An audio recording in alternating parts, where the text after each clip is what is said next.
Hey. The next morning, Bong-suk dragged himself to school walking in a way that made you want to cry. As soon as he arrived, a crowd gathered, bombarding him with questions about the rumor. Did Bong-suk and his friends really take care of those thugs? Bong-suk stood there, stunned like a fish out of water, then finally nodded to confirm. So all the kids excitedly begged for Bong-suk's Instagram account, determined to add him as a friend no matter what. In class, everyone was whispering about how cool they were now. No one would dare try to bully them anymore.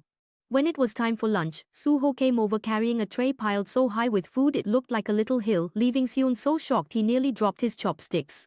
Everyone also checked in with each other about Yoongi. She was now getting ready for a job interview. At the end of the week, it seemed like the future was starting to look brighter. The scene shifts to Bong-suk, who smooths his hair and adjusts his ears, getting ready to go somewhere. He opened his closet and pulled out a wad of cash, making anyone watching want to exclaim, "That's how a rich guy rolls, folks." Then Bong-suk quietly checked Suho's social media wall, and after that, he scrolled through Yoongi's posts, looking at each one with a calm, almost old soul gaze. That evening, Seon went to meet his mother. His mother asked where his father was, but knowing how busy he'd been, she let it go. Seon tried to act like everything was fine in front of his mom, though anyone could see from his face he was putting on a brave front. His mom was so busy she didn't ask if he'd eaten before grabbing her bag and leaving for a meeting. Bong-suk invited Suho and Yoongi to meet at a cafe. Bong-suk seemed to have something on his mind that was hard to say, so he sat quietly like a statue. A little later, Seon showed up. As soon as they got together, they started complimenting each other on everyone's outfits, like they were going to crash a wedding. Only Bong-suk seemed lost in thought, staring at each person as if hearing a sad song, making Suho call his name several times. That day, the group went to sing karaoke and had a good time. It was fun, but only Suho and little Yoongi were getting into it, dancing and spinning around like two spinning tops. Bong-suk quietly went out to buy drinks, but as luck would have it, he ran into his old friends. The moment he showed his face, they started questioning him. "Hey Bong-suk, what are you doing here?" Before he could answer, they swarmed around him like bees out of a hive. Panicking, Bong-suk tried to escape into another room, but he dropped his can of beer, which rolled noisily down the hallway. When Bong-suk got back, Yoongi nonchalantly told him someone outside was calling for him. That made Bong-suk lose his temper with Yoongi, but she just stuck her chin up and argued back. The two kept arguing so fiercely it looked like they were about to tear the karaoke room apart. Luckily, Suho stepped in to break things up, acting like an international referee. Then Yoongi stormed off, and Suho had to chase after her, looking desperate to calm her down. Meanwhile, that group of old friends found the right room where everyone was. They opened the door and walked in like it was their own place. Seeing Bong-suk's angry face, Seon quickly understood and said, "We're having a private conversation. Could you give us some space?" But those guys stayed stubborn, acting like, "It's been ages since we met. Can't you be more friendly?" Seon just looked serious and cool, as if to say, "You guys are being really rude." They had to mumble an apology and quickly pulled each other out. Only then did Seon ask Bong-suk what was wrong, but he just shook his head and replied, "It's nothing," even though he looked as sad as a drenched kitten. The scene shifts to Bong-suk waking up in class, already visibly annoyed by the noisy guys around him. Seon was also surprised, not understanding why Bong-suk was in such a fiery mood today. One guy boldly said Bong-suk was leeching off Seon and Suho, which made Bong-suk's face turn red with anger. Fuming, Suho ran over to stop him, but Bong-suk was struggling, looking like he was about to throw tables and chairs. He walked to the cafeteria, mumbling as he remembered tough days at his old school and the guys who bullied him. Before he could calm down, Bong-suk's phone was bombarded with calls, coming in like a rainstorm. He turned it off to stop them, but his face stayed frustrated. Early the next morning, Seon invited Suho for a jog, probably hoping to build stamina. As they ran, both of them were worried because they hadn't been able to reach Bong-suk since yesterday. So, they decided after their run, they'd stop by Bong-suk's house to check on him. Seon hadn't caught his breath when Suho dragged him up to practice sparring. This time, it wasn't about running, it was about practicing direct attacks. Suho patiently taught him how to throw a proper punch, and then, right after punching, how to sprint away as fast as possible. After hearing that, Seon's face froze like a fish in the freezer, while Suho stayed completely calm, looking every bit the professional coach. Then Seon and Suho headed over to Bong-suk's house together, and wow, his place was seriously impressive. Just walking around the yard was enough to burn off a whole bowl of rice because their legs got so tired, but their main goal was to check in on their friend, not to go on a mansion tour.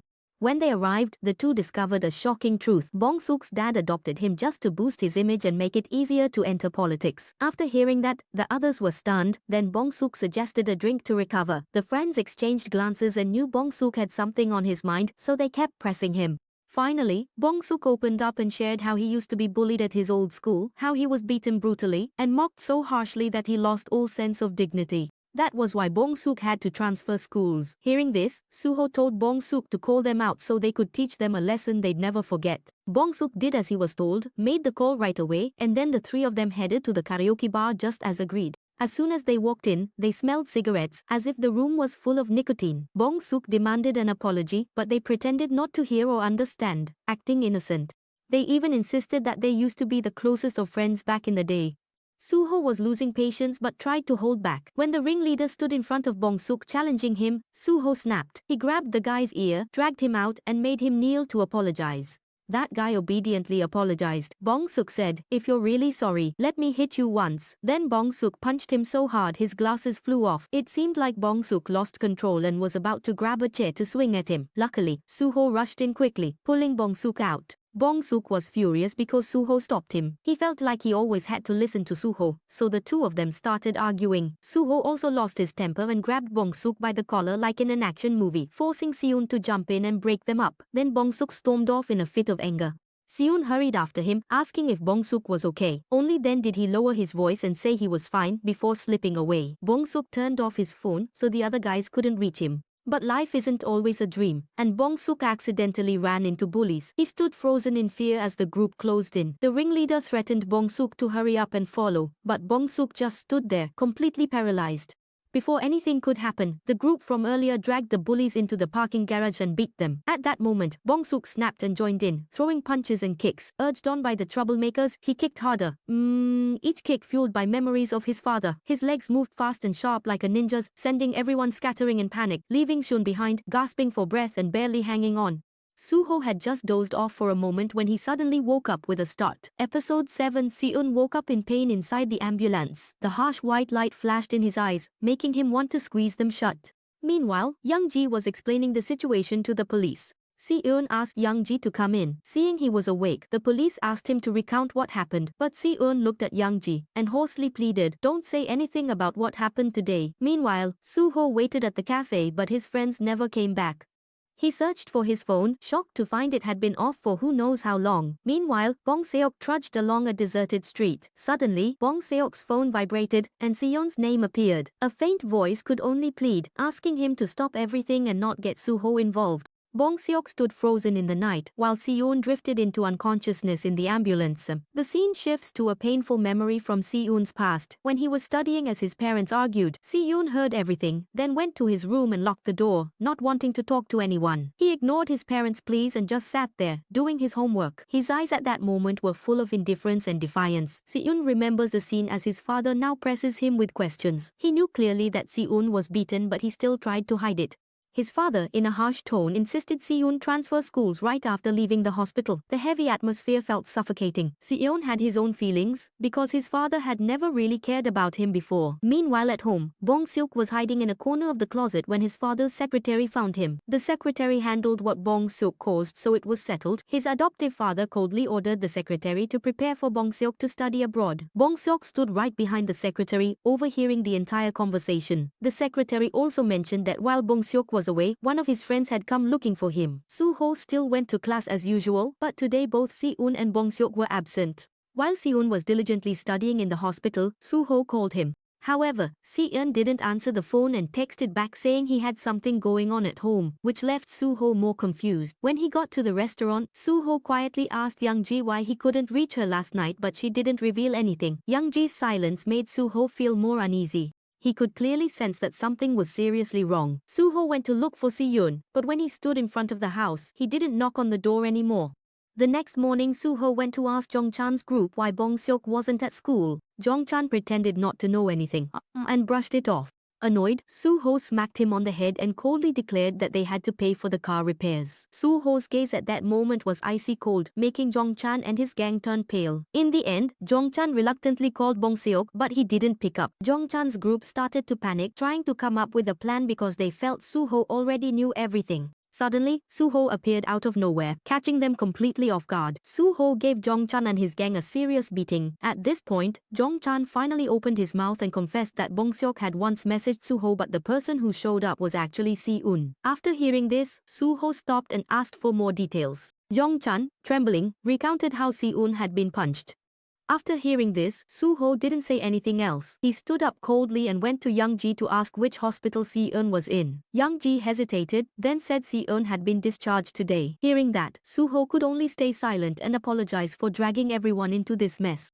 Before leaving, Youngji reminded Suho that she had promised to keep this matter secret from Ss1, so he shouldn't do anything rash. So Suho went to Ss1's house. This time, he just said he was stopping by for a drink, but then suggested that Suho and he have a one-on-one sparring match. Suho knew all too well that Bongseok had hired this guy, so he just scoffed and called Bongseok a pathetic coward who only knew how to hide behind his money. Suho walked right past the scruffy guys standing around and stepped onto the ring to face off with Gujung. Gujung even started recording a video, as if he wanted to capture the fight on camera. The two charged at each other in an intense fight, trading blows with a hint of mockery but their eyes blazing with determination. Gujung struck first, but Suho dodged just in time and quickly counterattacked. Suho was cornered at the edge of the ring and took a direct punch from Gujung.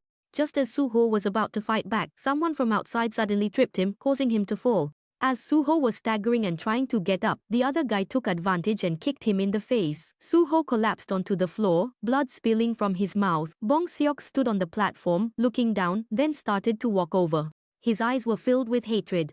Furiously, he cursed, "Who told you to look down on me?" Even though Suho was lying there barely conscious, he still tried to urge Bongseok to calm down. But Bongseok wouldn't listen and angrily stomped on Suho. The group of thugs around them joined in, repeatedly kicking Suho's helpless body. Now Suho could only lie flat on the arena floor, his body unable to move anymore. At this moment, the secretary had found where Bongseok was causing trouble and tried to drag him away, but Bongseok kept struggling wildly, while Suho was no longer breathing. The atmosphere turned frozen as the truth became painfully clear before everyone's eyes. In a panic, Bongseok rushed over and grabbed Suho, desperately screaming his name like a true coward. The secretary immediately had people restrain Bongseok, while Bongseok, trembling and sobbing, kept calling out Suho's name. It was clear that he had beaten someone to death, yet he cried as if he was truly mourning. At the same time, Ss1 immediately went to find Youngji. She told her that Suho wasn't there, and when she tried calling him, no one picked up. Ss1 anxiously kept calling, but all she heard was the endless ringing, because at that moment, Suho was lying unconscious in the middle of the arena. Episode 8. The final episode opens with a scene returning to the empty classroom. Today's cleaning duty fell to Suho, Ss1, and Bongseok. The three of them sat together, chatting excitedly about their teacher in class, whose lessons Suho couldn't understand at all. Suho even complained that Ss1's explanations were easier to understand than the teacher's. That made everyone burst out laughing. The atmosphere was easygoing. Ss1, stomach rumbling, suggested eating, but Suho tried to slip away, saying he had to go home to Youngji. Bongseok smirked and jokingly suggested that Suho should go eat with him to make it a proper pair. And so, our main character was left alone in the classroom, sitting there dazed like a lost deer, bewildered in the empty room. Back to the present, the secretary had already sent people to handle everything. He coldly told the troublemakers exactly what to say to lessen their punishment. Every word sounded like it was part of a script prepared in advance. He forced those students to tell investigators they were just practicing as usual when, suddenly, Suho collapsed out of nowhere. They were absolutely forbidden from mentioning anything about a fight unless they wanted everyone to end up in juvenile detention. Meanwhile, Ss1 and Youngji sat waiting in vain, completely unaware that Suho had lost consciousness and been taken to the emergency room. As for that group of troublemakers, they just did exactly as the secretary told them, not daring to argue even a little. The secretary even shamelessly took Suho's phone and sent a fake message to Ss1, pretending that he was just working out to stay healthy. Ss1 tried calling but couldn't get through. His heart was burning with worry, feeling that something terrible was happening, but he was powerless and couldn't do anything more. Meanwhile, Bongseok returned home to face his father's fury. The poor boy didn't have a chance to speak before he was hit with a barrage of blows. His father couldn't believe Bongseok would do something so outrageous. Furious, he said he'd send the boy abroad to study and even threatened to have someone deal with him if he repeated his mistakes. Bong Suk was beaten so badly he was barely recognizable, yet he still managed to turn back and ask how Suho was doing. Meanwhile, as usual, Seon was the first to arrive at class. He quietly stood in front of Suho's empty desk, a wave of emotions rising inside him. Seon recalled the moment he called the police, and remembered the brief message Suho had sent, saying he was working out. During class, Si-yoon was completely distracted, his mind spinning with a jumble of memories. Suddenly, the whole class started whispering as their phones were returned. Seon got his phone back too, and immediately saw a string of missed calls from Youngji. He called her back and heard Youngji's tearful voice asking, what should Suho do now? That left Seon frozen because Youngji had found out that Bong Suk was the one behind everything. The proof was that someone had called Suho's grandmother, promised to pay all the hospital bills, and forced her to sign a strange document. Seon hurried to the hospital where Suho was staying, and as soon as he arrived, he saw Youngji waiting outside the room. When Suho's grandmother saw Si-yoon, she forced a smile and gently said, "So you're Si-yoon, aren't you?" When he walked inside, Si-yoon saw his best friend lying there unconscious, his thin body wrapped in a white blanket. The cold, steady beeping of the machines echoed through the room, making Si-yoon's heart ache. Unable to hold back, Si-yoon broke down in tears beside Suho. At that moment, Youngji gently suggested that Si-yoon return to school, assuring him that she would stay and take care of Suho. Si-yoon nodded, choking back his emotions as he told Youngji to take care of herself, then quietly left. Out in the hallway, Si-yoon's eyes had completely changed, their gaze now sharp and resolute, like a spear ready to pierce through anyone who had caused Suho pain. Meanwhile, Bong Suk was still huddled up in the cold storage room when the secretary came and pulled him to his feet. The secretary informed him that today he would have to get ready to go to school, say goodbye to everyone, and then leave. As soon as Bong Suk snapped awake, he immediately asked how Suho was doing. The secretary replied coldly that Suho was still alive, but if Bong Suk wanted him to stay that way, he'd better obediently listen to his adoptive father. School life continued as usual, with crowds bustling about, but Si-eun quietly made her way to Dongbin's school. When Dongbin walked into the classroom, his classmates coldly turned away and ignored him. Right at that moment, Si-eun appeared from behind like a ghost, not giving him any time to react. Si-yoon grabbed Dongbin by the head and slammed it repeatedly onto the desk, leaving the whole class in stunned silence. When Dongbin realized it was Si-yoon, his face went completely pale. Si-yoon growled, "Where's that bastard athlete?" Dongbin stammered, unable to get a word out, until Si-yoon suddenly stabbed a ballpoint pen hard into his shoulder. Only then did Dongbin panic and confess that he wasn't there yesterday. He only knew about everything from a video clip. Si-eun narrowed his eyes and asked coldly, "What video?" Dongbin tried to struggle and stay silent, but in the end, he mumbled, "That has nothing to do with me." Si-eun didn't bother arguing any further. He punched Dongbin hard and took the video that Gujung had recorded the other day. In the video, Si-eun saw the whole cruel truth about what Bong Suk had done to Suho. Meanwhile, somewhere else, Youngji threw caution to the wind and ran out to block the car carrying Bong Suk and his adoptive father. Her eyes red with anger, she shouted, demanding to know if it was really Bong Suk who had done such a despicable thing. Bong Suk got out of the car, his face still completely expressionless. He put all the blame on Youngji, shouting that everything turned out this way because she interfered. It wasn't until Bong Suk's aunt rushed over and scolded him right to his face that he finally lowered his head in silence. The scene shifts to Seon dragging a heavy iron bar as he heads toward Gujung, who is wearing headphones and practicing boxing alone in the gym. Seon quietly approaches from behind, while Gujung remains completely unaware. Then, Seon swung the bar and attacked Gujung directly, but Gujung dodged in a flash and landed a punch straight to Seon's face. In that dizzy moment, Seon suddenly remembered how Suho had once taught him to fight, and so the two of them charged at each other and got into a fierce, all-out brawl. It seemed like Seon's physical strength was no match for the athlete Gujung. In just a split second, he was beaten badly by Gujung. A flurry of punches to the head left Seon dizzy and on the verge of collapsing. At that moment, Seon remembered what Suho had once told him. In a dangerous situation, you have to find a way to escape. So Seon took a desperate chance and grabbed Gujung's shoelaces, yanking hard and sending him crashing to the ground. Not missing the opportunity, Seon rushed in and unleashed a flurry of punches, blood splattering in the ring. In the struggle, Seon grabbed a heavy dumbbell and smashed it into Gujung's leg, making him scream in pain. In a panic, Gujung gasped out a confession, saying that it was actually Bong Suk who kicked Suho to death, not him. He pleaded, "I'm sorry but I didn't kill Suho, it was Bong Suk." But even that choked confession couldn't make Seon stop. Seon coldly landed another blow with the weight on Gujung's leg before staggering to his feet and leaving the room. Bong Suk had come to school with his father, who was a commissioner. Because his father was a commissioner, the school quietly covered up Suho losing consciousness. Bong-suk sat in class, eyes vacant, not bothering to do his work. Seon dragged his heavy steps into the classroom. He was holding a fire extinguisher, slowly making his way in under the frightened gazes of all the students. Without giving anyone a chance to react, Seon rushed forward and attacked Dong-chan, the one who had helped beat up Suho. Dong-chan's friends panicked, rushed to stop Seon, but he didn't hesitate, swinging the fire extinguisher at them. The teacher frantically called for help, but Seon paid no attention. He broke through the students' formation with his fists, knocking them down, one by one, leaving them groaning and too scared. Then Seon walked straight up to Bong-suk, his eyes blazing with anger. He growled, saying that he had already warned him to stop. At that moment, Bong-suk could only lower his head and mumble, telling Seon to go ahead and hit him. He stammered as if he wanted to explain something. So Seon didn't hold back. He grabbed Bong-suk and slammed him straight to the ground, his hand gripping Bong-suk's collar tightly. Just a bit more force and he would have smashed that coward's face. But then Bong-suk gasped out that he didn't even understand how things had ended up this way. Hearing that, Seon tried to hold back his anger. He coldly said that if Bong-suk wanted others to sympathize with him, then he should try thinking about them for once. Seon's hands trembled from holding himself back. He was about to punch Bong-suk, but in the end, he just turned away and left. Seon staggered out into the hallway just as the commissioner and a group of teachers were making their rounds.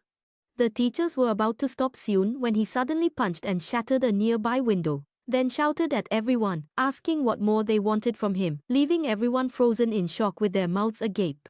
The scene shifts to the hospital, where Seon, reeling in pain, stumbles in to visit Suho, who is in a coma. He is heartbroken to see his close friend now lying motionless.